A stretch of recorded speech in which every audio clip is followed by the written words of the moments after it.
Hello, and welcome back to another episode of No Filter, Just Faith. I'm here with a special guest, Father Rob Galea, who is in town all the way from Australia. So he's with our parish for a few days doing a confirmation retreat and then a worship night this evening. So we're very grateful that he has time to sit down with us and chat. Father Rob, thanks for being here. Oh, so good to be here always. I feel, honestly, I feel blessed every time I'm in this parish. Yay. Like so much life all the Yeah. time. Yes. Everywhere you go, there's Yes, life. absolutely. I love it. I love it. I'm so glad to hear. So I would love to hear your just kind of vocation story, or like how you obviously travel all around the world, doing all sorts of things, but how did you start this journey of faith? Well, for me, I was brought up in Malta, an island, like which is actually mentioned in the Bible. So it's Acts There you go. 28, and it's an island that is very Catholic, faith-filled. 98% Catholic. Doesn't mean they're practicing, but Yeah. 98% Catholic. And so I was brought up in this environment of faith, and my parents had great faith. But as many teenagers, at 13, I rebelled. But I rebelled very badly. I ended up an addict at 13 already.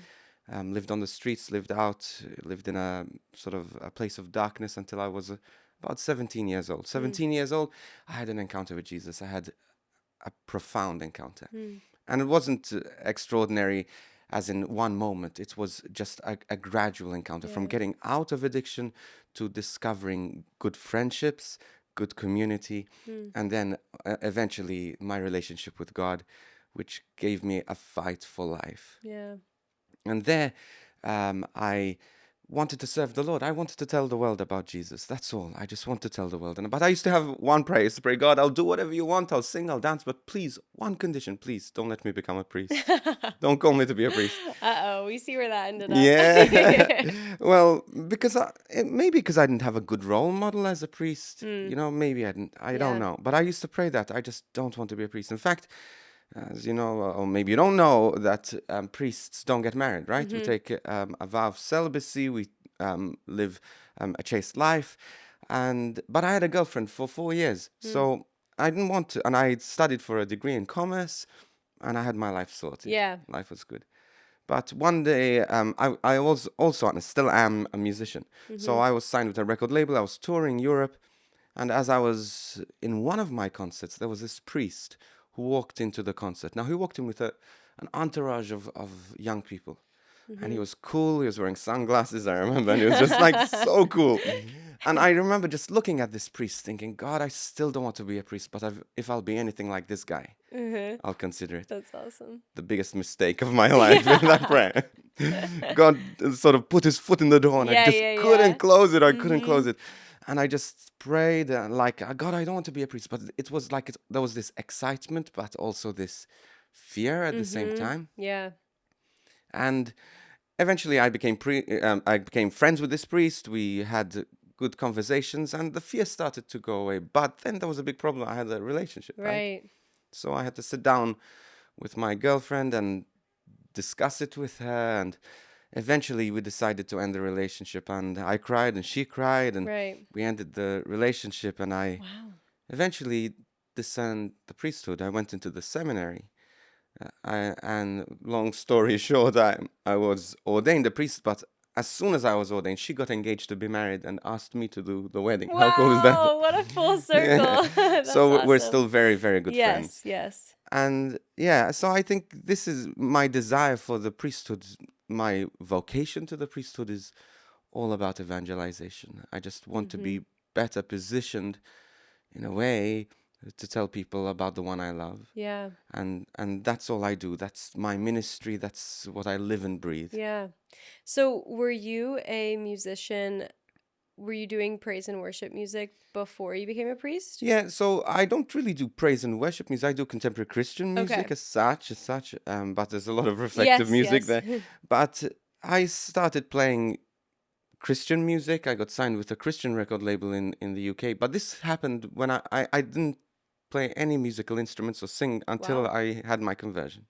Okay. So at 17, and I used music as a means of healing. So it was healing from depression, anxiety, You know, like King David, who went to play for Saul. He played Yeah. the harp, and every time the demons sort of calmed Mm. down. That's how music was for me. Wow, that's awesome. And then I started writing songs, I started performing, and then I just got noticed by a record label, Wow. and they took me on tour. So, were you touring while being in the seminary, or how did that work? Well, I decided to give it all up. Okay. I thought, now I'm going to choose the priesthood. Mm-hmm. I want to follow the Lord. But when I was in my first year in the seminary, I would get invited to speak at a few events, and so my Mm-hmm. speaking sort of appointments began. Yeah. But I would use music. Okay. And then my third year in the seminary, I took a gap year, and I came to Australia. And that year, I had recorded an album before I entered the Okay. seminary. This album ended up in the hands of Sony Records, who were organizing the Music for World Youth Day in Sydney. Wow. So this is 2006, Okay. 2008. And they got my album and they said, would you be interested? I was a seminarian. Would you be interested in performing for the Pope Yeah. and for singing in front of a crowd? No, I had never sung in front of a big crowd ever. Yeah. Like and all of a sudden, I find myself at rehearsals singing. Again, I sang for the Pope, Pope Benedict at the time, Wow. 500,000 people. And that sort of launched me into a global arena Yeah. where so far I've sung for the Pope 3 times. I've sung in front of crowds of 1.5 million, 1.1 Wow. million, 500,000, 700,000. I just sang as well in Rome just 3 months ago for 1 million people. Wow. So I get, like, now this is my life. I'm an Right. evangelist and I use music as a means to tell people about Jesus. And so I'm at 80 schools a year. I'm on a plane 150 times a year. And it sounds like I'm boasting, but No, but I mean, that's it's amazing. but this is how God, you see, I was ready to give it all up. Right. And now look at this. Yeah. You know, and but the thing is, it's not comfortable for me. Yeah. Because I'm an introvert, like I don't like being in crowds. Mm. But I know that the Lord has positioned me here and I'm stepping into Yeah. it. Why do you think music is something that helps people receive, like, that people are more open to maybe receiving Christ in that way? Like, how does it kind of open up people's hearts? Well, I had an album. I don't know if you remember your first CD cassette album or whatever Yeah. download was. Mine was The Offspring. Okay. And I remember downloading or listening. It was a CD actually. And I'm listening to this music and an organ starts playing. And Huh. all of a sudden a deep voice comes out and says, music is a powerful thing because music can soothe even the savage beast. Wow. So this is what music can do. We gave the example of Saul and David. Yeah. So music transcends the mind and goes straight to the heart. And we also know through the book of Revelation that that is what is in common with heaven. Mm. We know that the angels are crying, they're singing, holy, holy, holy. Huh. So it gives us a sense of the transcendence. And it also relaxes us at the same time. And but also it allows our heart to look beyond itself. Yeah. Music somehow, again, I mean, using examples, but you get into an argument with someone, your parents, whatever, you go to your bedroom, you slam the bedroom door, the world hates you, but all of a sudden your Billie Eilish loves you, you know? And you just connect, Yeah, connect. that's so true. So music has that power to help us look beyond ourselves, to get over ourselves, Wow. and God uses that. Yeah. So you really experienced that personally creating music, but then Yes. you've been able to share it with millions of people. That's right. So I've recorded, published 10 albums, so I have 10 albums out there. But I think for me, music always is an instrument to open the hearts of people. For example, I use every opportunity to evangelize, you know, like even a funeral. Yeah. You know, I'm celebrating a funeral and I'm talking, and you see people are grieving, they're just distracted in a sense, you know. But then I pick up the guitar and I sing, and now they don't remember what I sing. Right. They don't remember it, but they remember how they felt. Right. And that was a moment they felt close to God. Yeah. And so I have people who I've done funerals of their parents like 10 years ago, and they tell me, I've never felt like that close Yeah. to God in my life at my Wow. mother's funeral, you know. And you start to think, this is what we're doing. We're sowing seeds Yeah. slowly of encounters with Christ, even though they very often don't recognize them as Right. encounters with Christ. Right. So, what do you experience like when you go to schools and especially amongst teenagers and young adults? Like, what do you think they're really hungry for that they don't expect to find in the church or in Christ? Well, first of all, most of my school work, I do a lot of schools in the US, but most of it is in Australia. Now, you have Okay. to keep in mind, we're fifth generation non-practicing. So a lot of the kids in the Catholic schools, the Mm-hmm. big Catholic schools, 2,000 students each time, Yeah. but they have never been to church. Mm-hmm. Their parents have never been to church. Mm-hmm. They just don't know the difference between Jesus and Hercules, Right. you know?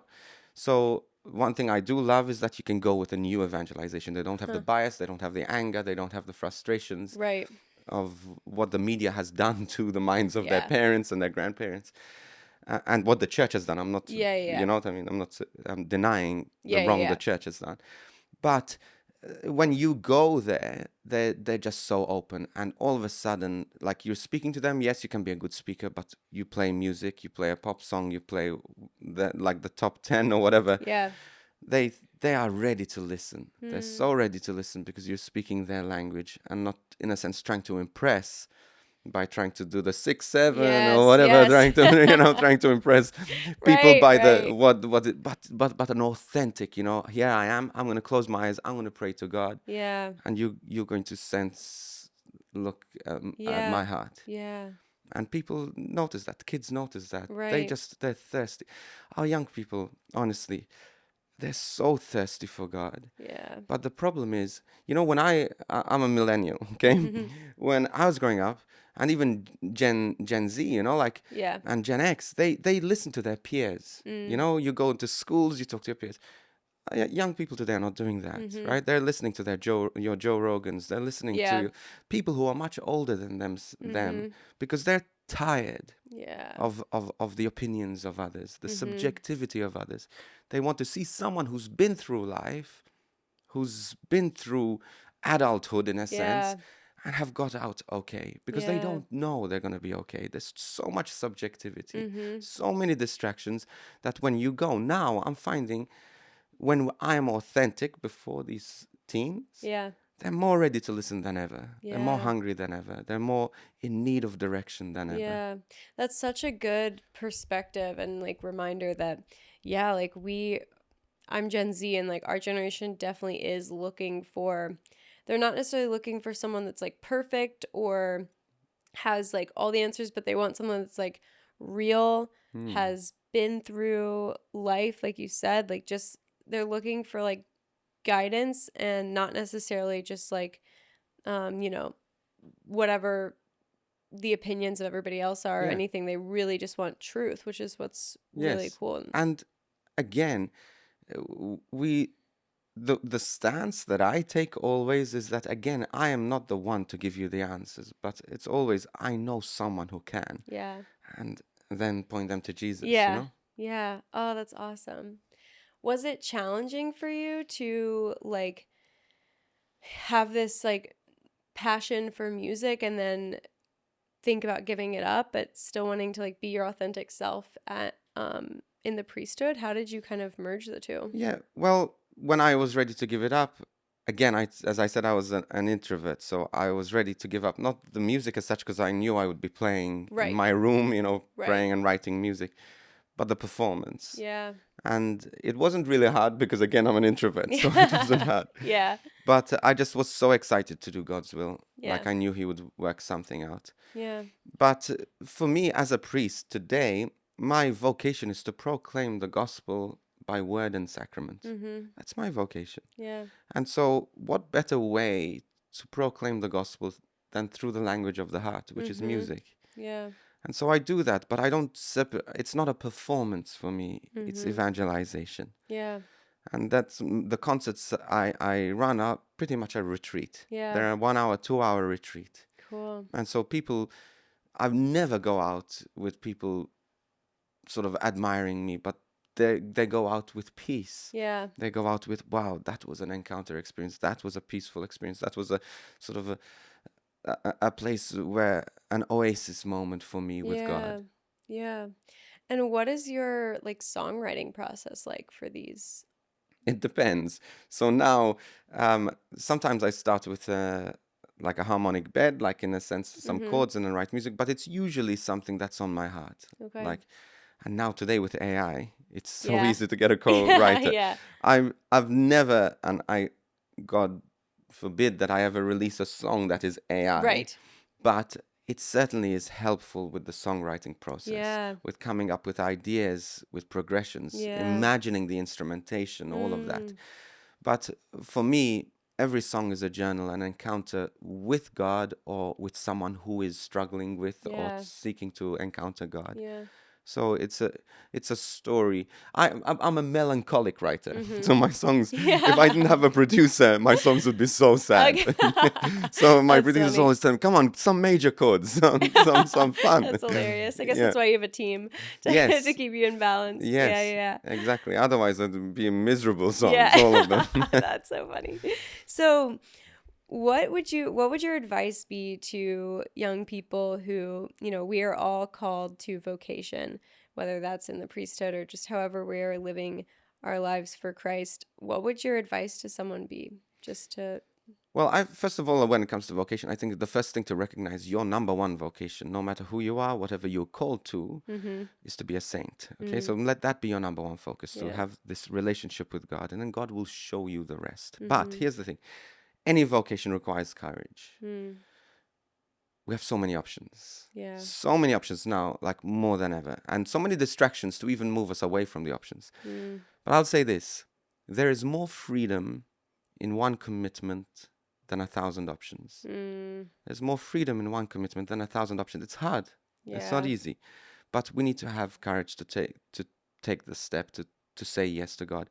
Because I promise you this, you will never be happy. And I'm not talking about happiness like wake up in the morning, oh, I'm happy, I'm in a good Yeah, mood. yeah. You will never be more fulfilled than when you say yes to God. Yeah. Every moment, every day I wake up and I say, God, I can't believe I get to do this. Yeah. I can't believe I get to be a priest. Now, that's not to say I don't think about getting married. Yeah. Doesn't mean that I don't think, man, I don't want to be alone. You Yeah. know what? Yeah, yeah. Of course, if you're married, it's don't fool yourself and think that you're never going to look at another guy, another girl and think, Yeah, man, what yeah. would it be like to be married to that person Yeah. or to be in a relationship? But it's about saying yes in every moment and that Yeah. freedom and that joy. And you're never going to find the perfect person. And Yeah. the priesthood is not perfect. Religious life is not perfect. Yeah. But serving God in this life and saying yes to Him. Yeah. And just one more thing about this is that we have to think of vocation also like a GPS. Okay, there's the route recalculation that we Mm-hmm. can say no, and then God will keep moving us Yeah, yeah. towards Him. But I'll just say this: I would rather be an awesome priest than a good married man. Yeah. You know what I mean? Yeah. I want what is first best. Right. I want what Mm-hmm. is first best with God and in the eyes of God. Yeah. And that's where we're going to be the happiest. Yeah. Doesn't mean we won't be happy if we say no Right. and we choose the Yes. second best. Yes, But absolutely. yeah, discernment, courage to say yes. And also, yeah, That's so just awesome. courage, I think, is the number one thing Yeah. we need. And I love what you said about commitment because I think it's so true. Like, we know that being lukewarm in our faith doesn't Mm. really get us far. Like, it's when you really decide that, yes, I'm going to let this be the source of my life and really follow this in all that I do. Because I think, there's so many things that we can give our time to. There's so many lifestyles that could pull us away from our faith. But it's when we stay committed that you really just see your life changing and transformed. And that's all anybody wants, but they don't think that could come from commitment, but then it does as soon as you Yes. commit. And commitment is hard. It's Yeah. hard. But we were created to be uncomfortable. We're created to work hard. We're Yeah. created um, to be transformed. And transformation in any form is difficult. And the problem is we become miserable when we try to stay the same. We try to stay and move in the path where we think we're going to be happiest. God knows better than you. Yeah. He knows you more than you. Yeah, exactly. So good. So what has been your favorite show that you've ever done? Ooh. Um, that would be a difficult one. I'd certainly not the big crowds. Okay. Okay, I'll start with that. Really? Not like World Youth Day? No, not even with Okay. the Pope there. I've sung for the Pope 3 times. One time he was asleep. No. It was during No adoration. way. Yeah. Oh my gosh. Oh, well, he looked asleep from where I was looking. That's funny. But certainly not those, because look, those are great and they're amazing and they're like it's surreal. Yeah. But I think those greatest moments for me now, the most fulfilling is when I spend most, like half of my school visits talking to educators, to teachers. Mm. I find that the most fulfilling Mm-hmm. because I know that every person in that room that I'm influencing will influence Yeah. hundreds of others. Wow. And I just see, the crowds are smaller, 200 teachers or whatever it is.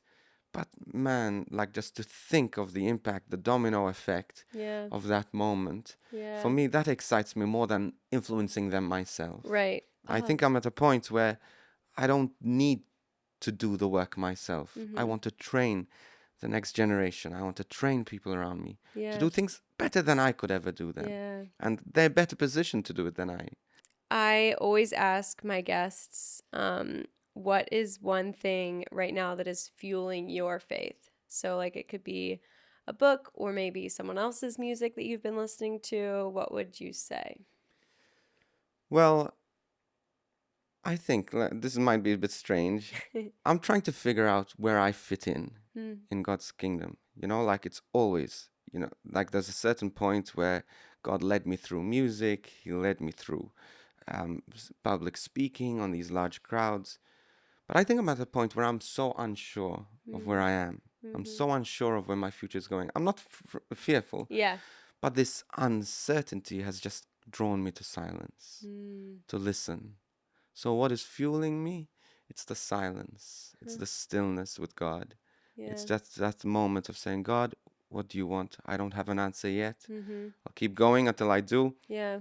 But I'm trying to listen, just Yeah. trying to listen. And that for me is fueling my relationship with God. Yeah. So good, and something that we can certainly all take into Mm. account. Well, Father Rob, thank you so much for being with us today. I'm really looking forward to your concert tonight, our night of praise. So thank you for being here with us at St. Clement, and I'm sure you'll be back one day. So if people don't Yes. make it tonight, they'll see you soon, I'm sure. Thank you so much, and great to be here. And again, I just pray that you continue to do the great work that you are doing. Thank you, Father Rob.